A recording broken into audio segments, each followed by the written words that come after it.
Shalom vänner, profetisk uppdatering 24 februari 2025. Och jag vill direkt säga, missa inte videon i den senare delen av den här profetiska uppdateringen. Den är mycket intressant. Jag vill direkt bara rätta mig själv från min förra profetiska uppdatering. Där jag sa att Tyrus och Sidon ligger i Jordanien. Det är naturligtvis helt fel. Jag tänkte Libanon men hörde själv efteråt när jag lyssnade igenom att jag säger Jordanien. Tyrus och Sidon ligger i Libanon såklart. Några nyhetsrubriker. Terrorister anslutna till Hamas på Västbanken sprängde 3 bussar och det här hände ju här förra veckan. Amir Safati skrev 20/2 att en megaterrorattack var planerad till imorgon. En del av bomberna exploderade i förtid, vilket är anledningen till att de andra nu hittats. Över hela Israel är kollektivtrafiken pausad. Många israeler kan konstatera att Gud vakar över Israel. Och alltså tack vare att de här 3 bussarna exploderade i förtid 20:30 på kvällen istället för 8:30 på morgonen efter, så avslöjades alltihop. Och det får vi tacka Gud för. Mitt i allt det svåra som Israel går igenom så är Gud ändå med. Sätter gränser. Harbinger Daily skriver: de flesta israeler fruktar att massaker i stil med den 7 oktober kan hända i Judeen och Samarien. Mer än 2 av 3 israeliska judar fruktar att palestinska terrorister baserade i Judeen och Samarien skulle kunna inleda en betydande terrorattack som liknar Hamas massaker nära Gazaremsan den 7 oktober 2023. Enligt en undersökning som Jerusalem Center for Security och Foreign Affairs publicerade denna vecka. Det är alltså väldigt allvarligt läge inne i Israel, det som felaktigt kallas Västbanken men som är Judeen och Samarien. En annan artikel: BBC tvingades be om ursäkt efter att ha presenterat Hamas-ministerns son i dokumentären i Gaza.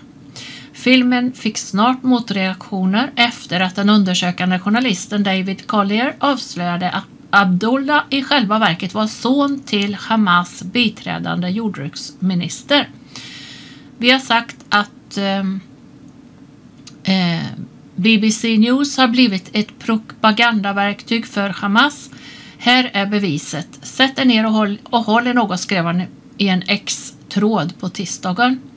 På onsdagen släppte BBC ett uttalande som sa att de skulle lägga till en ny text i filmen som förtydligar Abdullahs bakgrund och ber om ursäkt för att han inte gjorde det i förväg. Slutcitat. Ja, BBC och vi har en hel del svensk skräp med det också. Och den här dokumentären, den kastar vi i papperskorgen helt enkelt. Den hör hemma bland soporna.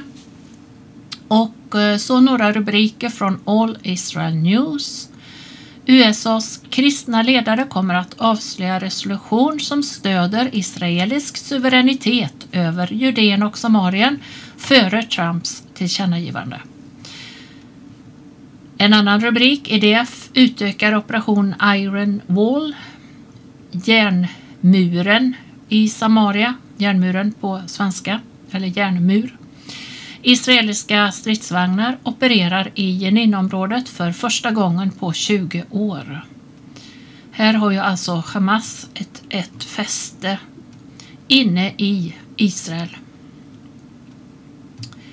Och på den här bilden ser vi 2 israeliska gisslan som tvingades att se följeslagare släppas av gisslan innan dessa 2 då återvände till fångenskapen. De togs tillbaka till fångenskapen och jag tror att deras ansiktsuttryck griper tag i våra hjärtan och vi ber för gisslan. Vi fortsätter be för gisslan varje dag om beskydd, om Guds hjälp och om befrielse. Det är hjärtskärande att se. Och om ni hör från vår svenska skräpmedia, som de förtjänar att kallas när det gäller Mellanöstern, nyheter, att IDF krigar i Libanon trots vapenvila, så är sanningen att i vapenvilan ingick att den libanesiska regeringen skulle avväpna Hizbollah i Libanon. Men det har de inte gjort. Och det smugglas in vapen från Syrien. Och därför tvingas IDF att agera. Sanningen är alltid bra att känna till. Jag har skrivit på en del inlägg. Alla dessa terrorister är djävulens tjänare oavsett vad de kallar sig. Och pro-palestinier, så kallade, de hyllar faktiskt ondska. Bibeln säger att hela världen är i den ondes våld. Och det beror ju på människans val. Men Israels Gud, Bibelns Gud, ger hopp. Markus 1 och vers 14. Sedan Johannes hade blivit fängslad, och det gäller Johannes döparen, kom Jesus till Galileen och predikade Guds evangelium. Han sa: tiden är fullbordad och Guds rike är nu här. Omvänd er och tro evangelium. Så vill jag läsa upp en hälsning från One for Israel. Om 2 män, en jude och en arab. En ortodox jude är det, och en muslim, före detta muslim, och deras vittnesbörd när man vänder om och tror evangelium. Shalom vänner, Levi är en ung ortodox jude från det norra distriktet här i Israel som nyligen såg en One for Israel hebreisk video, och han var fascinerad. Han ville veta mer om Jeshua, alltså om Jesus. Så Levi kontaktade oss och vår personal började korrespondera med honom på telefon. Vi träffade honom så småningom i en park. Levi var väldigt rädd för att träffas först, men tiden med honom var en fantastisk upplevelse. Vårt team gav honom en bibel. Levi berättade om sin syndakamp och hans önskan att lära känna Gud, och vi bad med honom. Efter bönen sa Levi att han kände en ny ande inom sig och sa att han var full av glädje. Levi är exalterad över sin tro och vill veta ännu mer om Jeshua. Amir är en 47-årig gentleman från ett omgivande arabiskt land som nyligen delade följande vittnesbörd med vårt team i Israel. Jag arbetar som guldsmed och jag följer alla era videor. Och jag bekände nyligen min tro på Herren Jesus. Jag lider mycket på grund av min tro som jag måste hålla hemlig för min fru och mina barn. Mina barn är vuxna och min fru är mycket religiös. Snälla, om ni tittar på min personliga profil, bli inte orolig, för jag måste visa för min familj och mina vänner att jag är en religiös och normal muslim. Hela mitt liv har jag undrat och haft frågor om Messias. Och jag har aldrig gillat hur Koranen presenterar honom som en annan profet än alla profeter å ena sidan, och å andra sidan tar bort sanningen ni presenterar i videorna. På er sida presenteras Messias på ett helt annat sätt.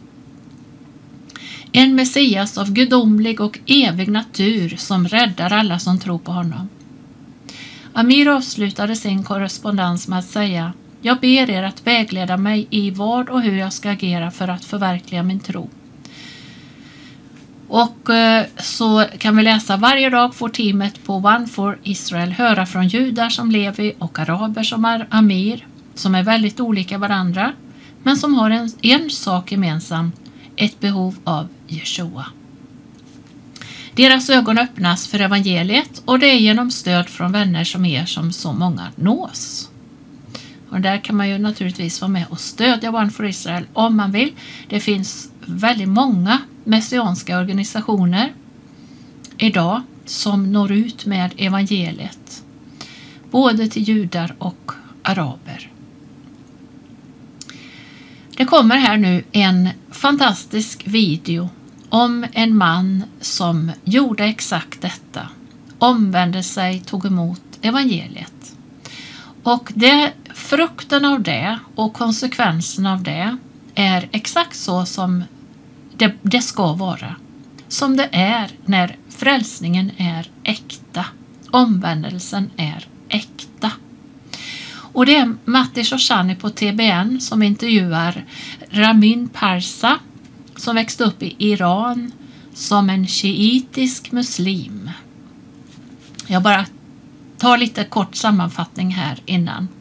Varje morgon i skolan fick han och alla andra elever i skolan ropa död åt Amerika, död åt Israel.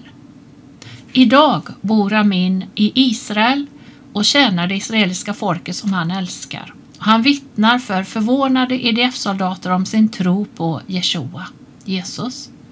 Videon översätts lite felaktigt där, men jag tror att ni förstår innebörden ändå. Hur är detta möjligt? Ja, det är möjligt genom evangelium. Tron på den judiska Messias, Jeshua eller Jesus. Och Ramin tröttnade på islam, berättar han, när han förstod att det var lögn. Han sökte sanningen och ropade till Gud som han visste finns. För han hade en gudstro, alltså han visste att det finns en Gud, men hur lär jag känna honom? Hur får jag kontakt med Gud? Hur får jag en relation? Och det fick han svar på när han ropade till Gud, och han fick svaret att Jesus eller Jeshua dog för hans synder på korset. Vi får också veta en hel del här om situationen i Iran, där regimen idag är rädda, säger Ramin, därför att väckelsen går fram. Av 75 000 moskéer har 50 000 tvingats att stänga igen. Det kommer ingen dit. Och man räknar med att 8 miljoner av 90 miljoner har lämnat islam. Väckelsen går fram och alla dessa miljoner är kristna idag. Han berättar ju hur han, när han läste Bibeln, fick en kärlek till Israel och till judarna. Och älskar Israel och bor alltså i Israel idag. Det här är ett starkt vittnesbörd om vad Gud gör.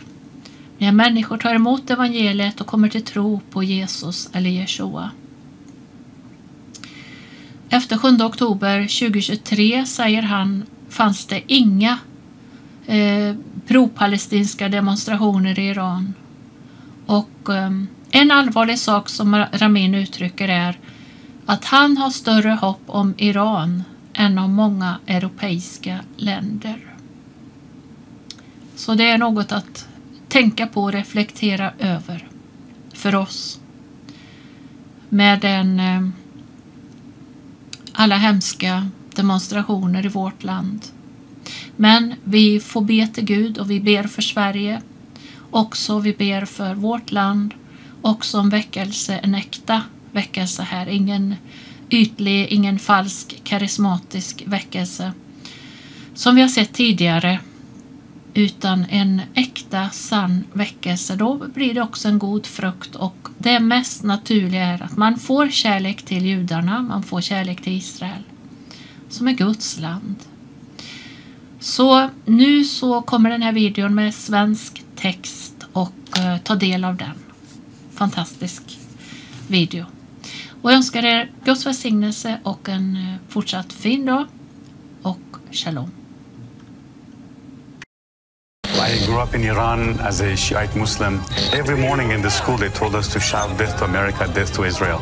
I saw people being executed and tortured and beaten, and it happened to myself. Everything they told us that Israel is doing to Palestinians, the Islamic regime was doing it to us. If you think that only doom and gloom and bad news can come out of Iran, well, I have news for you. I'm sitting today with Ramin Parsa, who's a friend but also an Iranian Muslim who's come to know Christ and love the people of Israel. It's a lot to unpack and we have time to do so.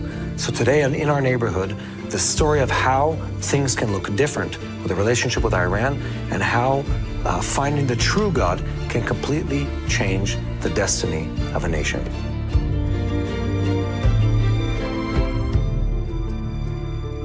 At the beginning of the October 7th war, we're on an outpost somewhere in Judea on a hilltop.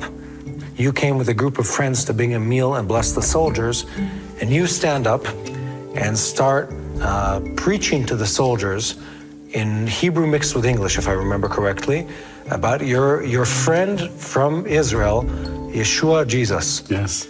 And I think everyone in the room was transfixed to what you were saying and surprised by what you were saying, because they didn't know how to process it.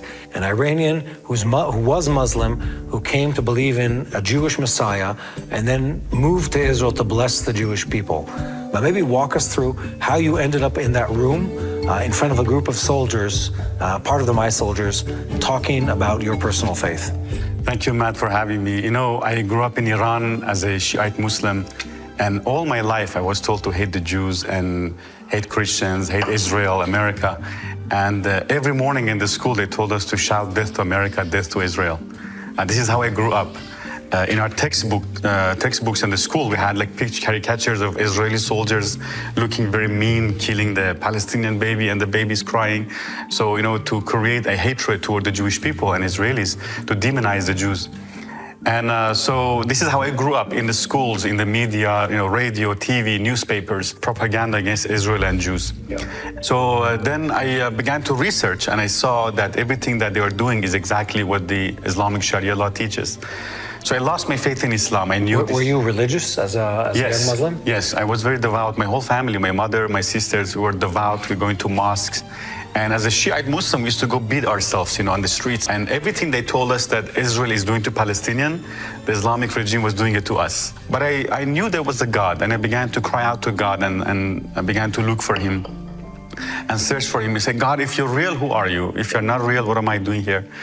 So when I was 19, for the first time I heard about Yeshua. And in Iran, it's illegal, actually. The Bible is illegal. Really? Yes. Actually, it's death penalty if you leave Islam and become a Christian. First time I said, no, I don't want this. This is another Western religion, you know, this is like the same family maybe with Islam. But God didn't give up on me. I keep hearing and hearing. And then eventually the third time I heard that Yeshua died for me on the cross and he rose from the dead.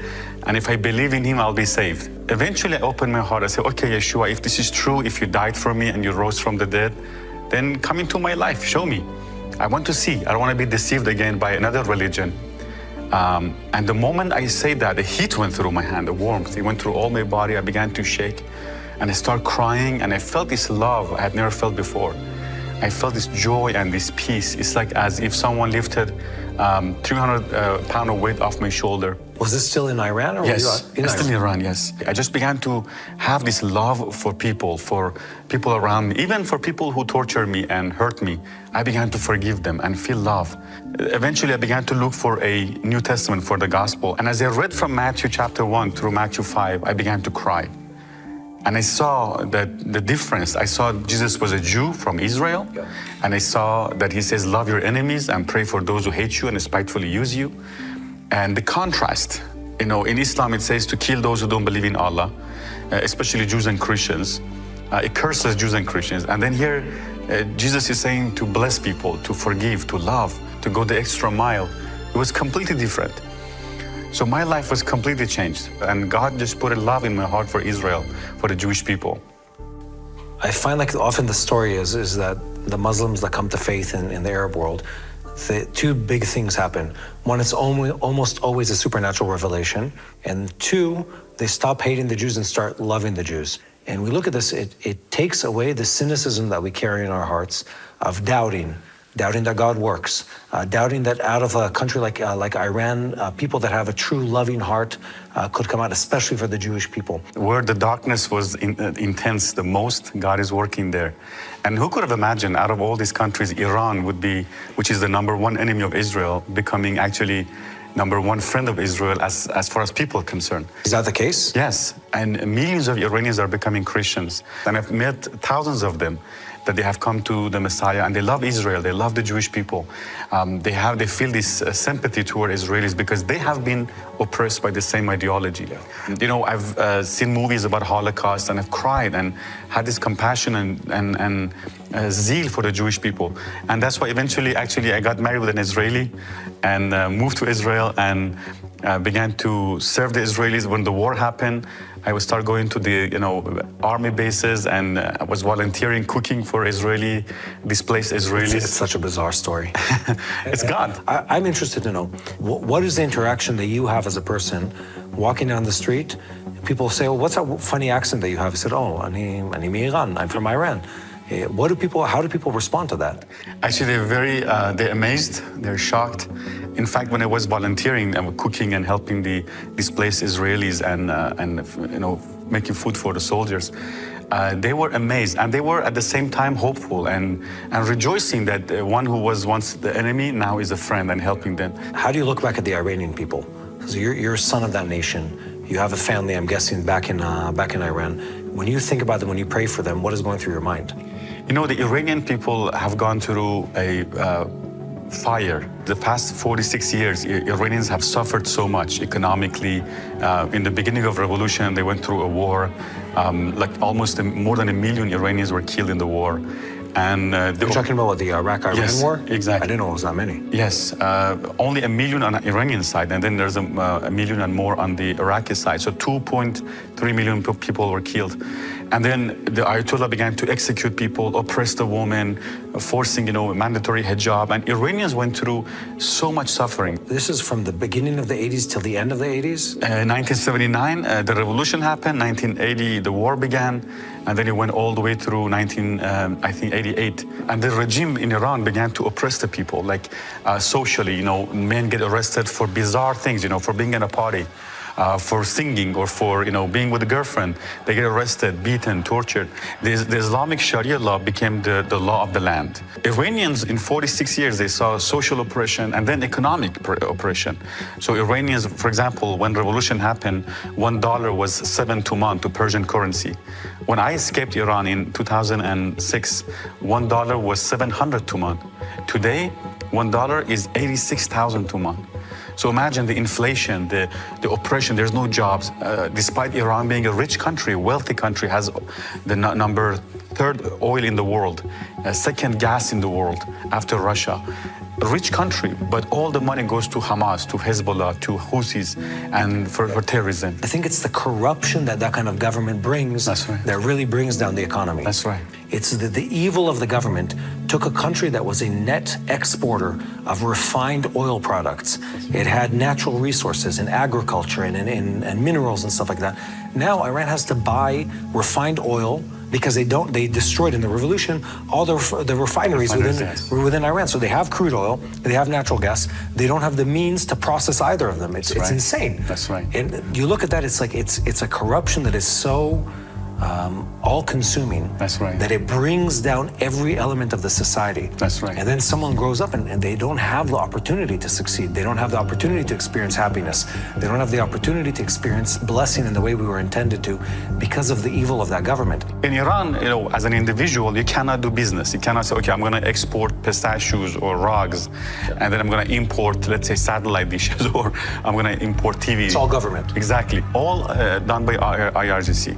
There's a revolution brewing in Iran, and it is just waiting for a spark to explode because people are suffering economically. People cannot buy potatoes, onions, the things that Iranians used to go for vacation to France and to Italy. Yeah. Today they can't afford to buy like basic things. There's a protest in Iran just 2 days ago by the retired people because they're not getting paid their pensions. And they were protesting, and they say, in Persian they say, دروغ میگن دشمن ما آمریکاست، دشمن ما همینجاست. Meaning that... I'm going to need you to translate that. Yes. It means that it's a lie that our enemy is America, our enemy is right here, this government. Yeah. So this is people shouting on the streets. And people are becoming bolder because they have nothing to lose anymore, and they're suffering. And in the midst of that, God is working, and millions are leaving Islam. There are 75,000 mosques in Iran, 50,000 are closed. Really? Due to no attendance. As a kid, when I was growing up, we used to go on the streets when there was the Muharram, is like beating yourself and mourning for the imams who died. And like thousands of people, young and old, they go out and they beat themselves in black outfit. Today, I talk to my family, they say not even 5 people go. You know, when I was, I think, 18, I went to a protest in Iran. And this is after I left Islam, before I became a Christian, a believer. And all of the soldiers were beating people. They were not Iranians. They imported from Hezbollah, from Lebanon. And these people, like the proxies, they would bring them in to oppress the people, to shut down the protest. Now the proxies are almost, scattered, and they're in disarray because of what Israel did with the Hamas, with Hezbollah, with the Houthis. So now the Iranian, even soldiers, they said, why should I go and beat my countrymen? Yeah. I don't want to do this. And that's why the regime is very scared now, because they don't have the proxies to fight for them, to defend the revolution. And there's a huge, huge uprising among the people who used to support the regime now. Now they're saying no. So the question is, if Islam is the problem, and you're no longer Muslim, is the only solution for resolving, let's call it the problem that's called the Islamic, Republic of Iran, removing the Islamic part of it? Is that the only solution to this issue? So there's a shift in identity. We used to identify with Islam, that we're an Islamic nation. The country is called Islamic Republic of Iran. Yeah. Today, Iranian says, no, it's enough. Take us back to Persia. Exactly. Yeah, we are identifying with Persian. We are the children of Cyrus and Darius and Xerxes and Artaxerxes. We're not... Some of them were great Zionists. Exactly. Yeah. All of them were. They supported Israel. Yeah. I mean, Xerxes was married to a Jewish woman, Esther. And so Iranians are shifting from identifying with Islam to identifying with their Persian and nationalistic heritage. They're saying, we are Persians. We had human rights 2,500 years ago. Today, we are the number 2 violator of human rights. What happened to us? So there's an amazing awakening of people turning away from Islam to their Persian heritage. And the Persian heritage, it's friendly to Israel. And the last verse in the Jewish Bible, in the 2nd Chronicle, last chapter, last verse, is the command of King Cyrus to the Jewish people to go to the land of Israel, to Jerusalem, and to rebuild the temple. Artaxerxes, he sent Nehemiah to build the wall, and he gave Ezra the commission to go and teach the Torah to the Jewish people. So from there we went to become number 1 enemy of Israel. So people are seeing this and they're shifting around. And that's why the Bible is illegal, because they don't want people to read and to see who we were as a nation. If you've stuck around so far, well, first of all, good for you. Then pause this video and for just a second, like, share, and subscribe. Why do we do that? Because it makes sure that you and all your friends get to see this video again, and that others on the interwebs get to know that this was content that is interesting for others to enjoy. Since October 7th, 2023, war has devastated Israel with relentless missile attacks that have destroyed communities. Over 57,000 acres of forests have been reduced to ash. We're calling on you.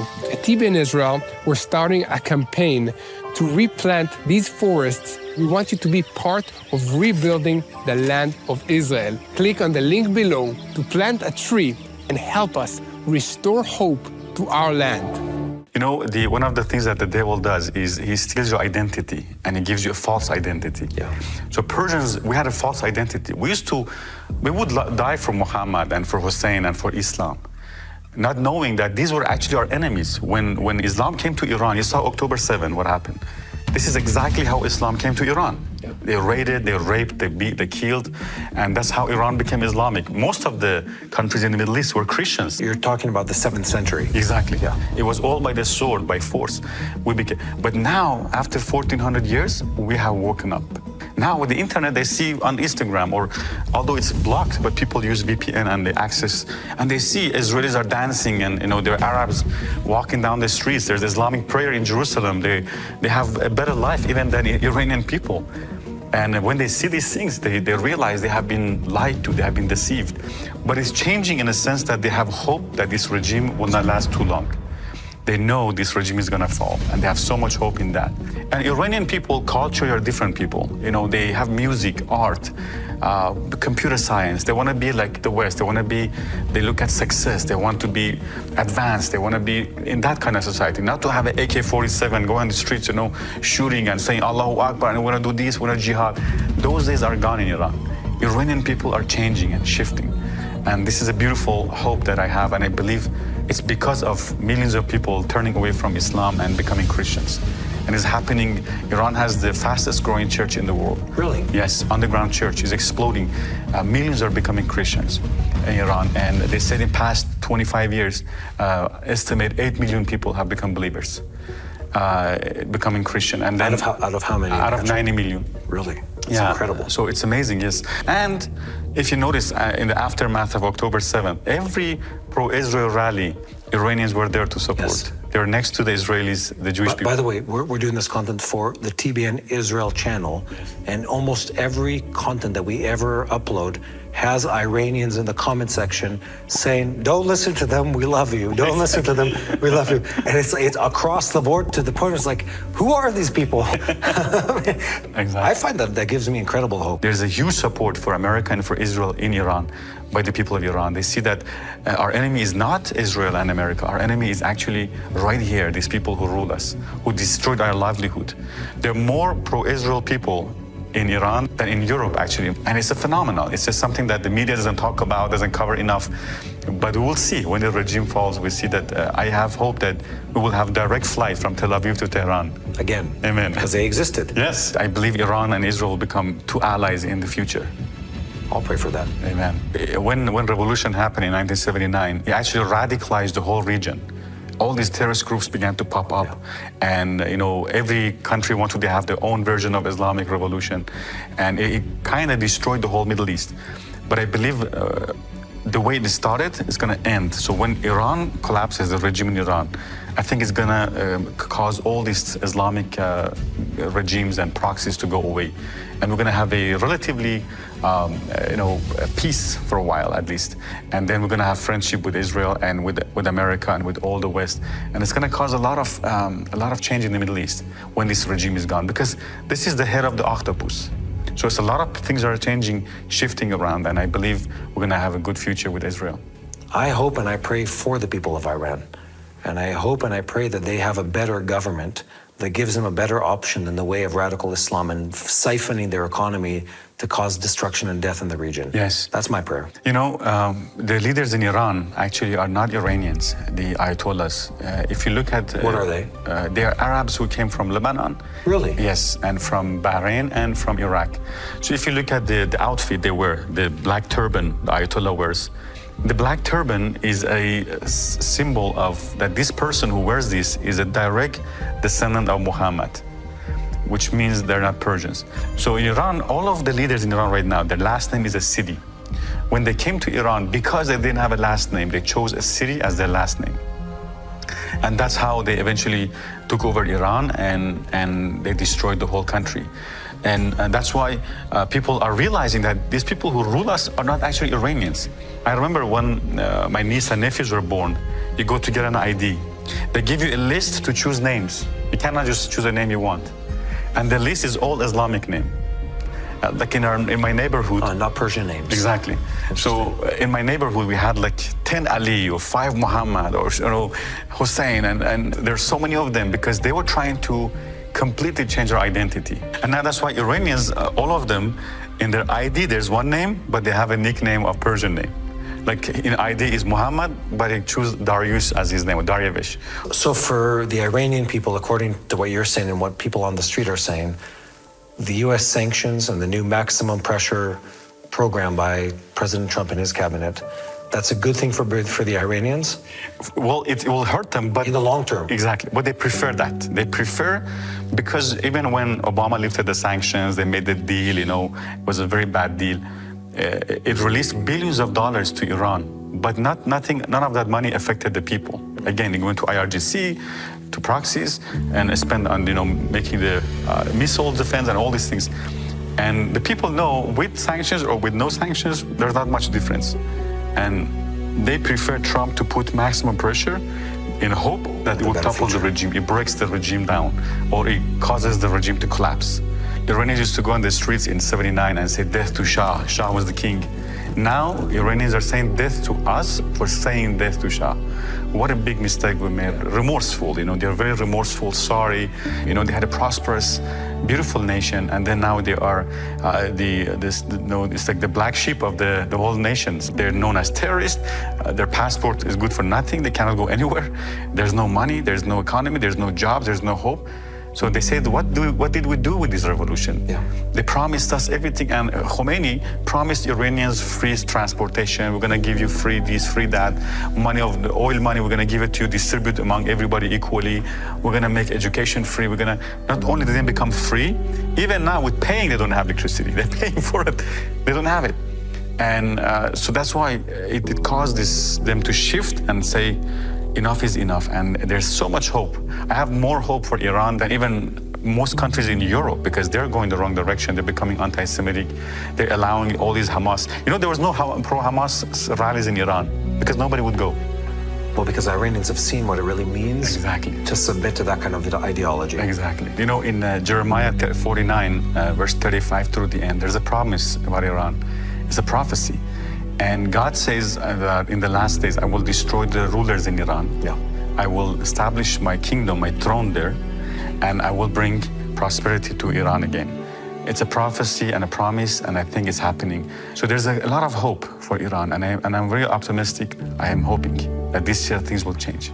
Thank you, Ramin. Thank you. And I want to say, you and your life, and I've met several people like you from multiple countries. It gives me hope, and I think it gives us all hope. Hope that God is faithful, hope that even in a place that we believe is controlled by darkness, there are people that see the right thing to do and oppose the darkness. That's where I find hope. Amen.